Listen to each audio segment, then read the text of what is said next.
அகில இந்திய அண்ணா மறுமலர்ச்சி பேரவை சார்பாக நமது பணிவான முதற்கண் நன்றி கலந்த வணக்கங்களை தெரிவித்துக் கொண்டு,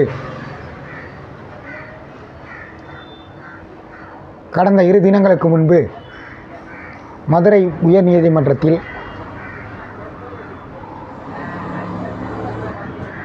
ரமேஷ் என்பவர் ஒரு வழக்கை தொடுத்துள்ளார்.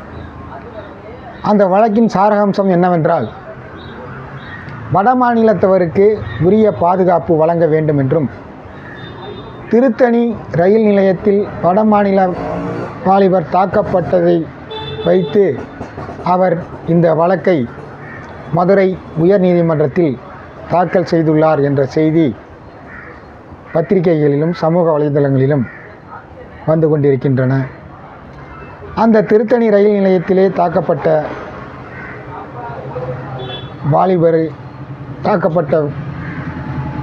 வாலிபர்களை உரிய முறையில் உடனடியாக தமிழக காவல்துறையினர் கைது செய்துள்ளனர். மேலும் அந்த வடமாநில வாலிபருக்கு உரிய முறையில் தீவிர சிகிச்சை அளிக்கப்பட்டு வந்ததும் பத்திரிகை செய்திகளிலும் சமூக வலைதளங்களிலும் நாம் அனைவரும் அறிந்ததே. இதற்கும் அதற்கும் ஒன்றிணைத்து ஒரு வழக்கை தாக்கல் செய்துள்ளார் என்று எண்ணும் பொழுது மிகவும் வேதனையும் வருத்தமும் அளிக்கிறது. வட மாநிலத்தவர்களுக்கு பாதுகாப்பு வழங்க வேண்டுமென்றால் தமிழகத்தில் உள்ளவர்களுக்கு யார் பாதுகாப்பு அளிப்பார்கள்? மக்களே, நன்றாக நாம் அனைவரும் ஒன்றாக சிந்திக்க வேண்டும். வடக்கு வாழ்கிறது, தெற்கு தேய்கிறது என்று முழங்கிய தலைவர்கள் எங்கே? இன்று வட மாநிலத்தவர்களுக்காக வரிசை கட்டி வழக்கு தொடரும் நம்முடைய தமிழர்கள் எங்கே என்று நாம் அனைவரும் சிந்தித்து எண்ணி பார்க்க வேண்டிய நேரம் இது என்பதை இந்த நேரத்திலே உங்கள் அனைவருக்கும் அகில இந்திய அண்ணா மறுமலர்ச்சி பேரவை சார்பாக தெரிவித்துக் கொண்டு, தற்பொழுது அதிக அளவில் குற்ற சம்பவங்கள் நடைபெறுவதற்கு வட மாநிலத்தவர்களும் காரணம் என்பதை நாம் அனைவரும் பத்திரிகை செய்திகளிலும் சமூக வலைதளங்களிலும் அறிந்து வருகிறோம், தெரிந்து வருகிறோம்.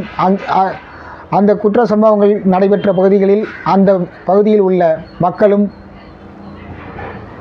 அறிந்துள்ளார்கள் என்பதை இந்த நேரத்திலே உங்கள் அனைவருக்கும் தெரிவித்துக் கொண்டு, ஒரு இளம் சிறுமியை அழைத்து சென்று பாலியல் வன்கொடுமை செய்த வட மாநிலத்தவர் எங்கே? ஒரு முதியவர்களை கொலை செய்து அந்த முதியவர்கள் வீட்டிலிருந்து நகைகளை கொள்ளையடித்த வட மாநிலத்தவர்களுக்காக இங்கு வக்காலத்து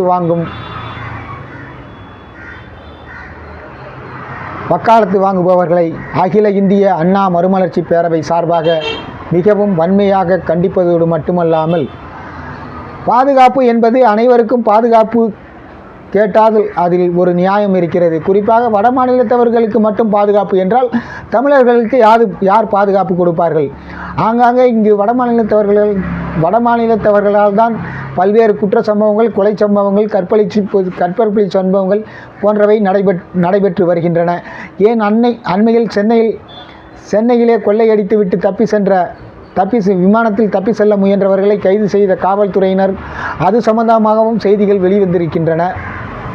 இது போன்ற சம்பவங்களையெல்லாம் வைத்து பார்க்கும்போது வட மாநிலத்தவர்களுக்காக வக்காலத்து வாங்குபவர்களையும் வாதாடுபவர்களையும் அகில இந்திய அண்ணா மறுமலர்ச்சி பேரவை சார்பாக வன்மையாக கண்டிப்பதோடு மட்டுமல்லாமல், பாதுகாப்பு என்பது அனைவரும் ஓரினமே என்று அனைவருக்கும் பாதுகாப்பு வழங்க வேண்டும் என்பதே அகில இந்திய அண்ணா மறுமலர்ச்சி பேரவையின் கருத்தாகும் என்பதை தெரிவித்துக் கொண்டு,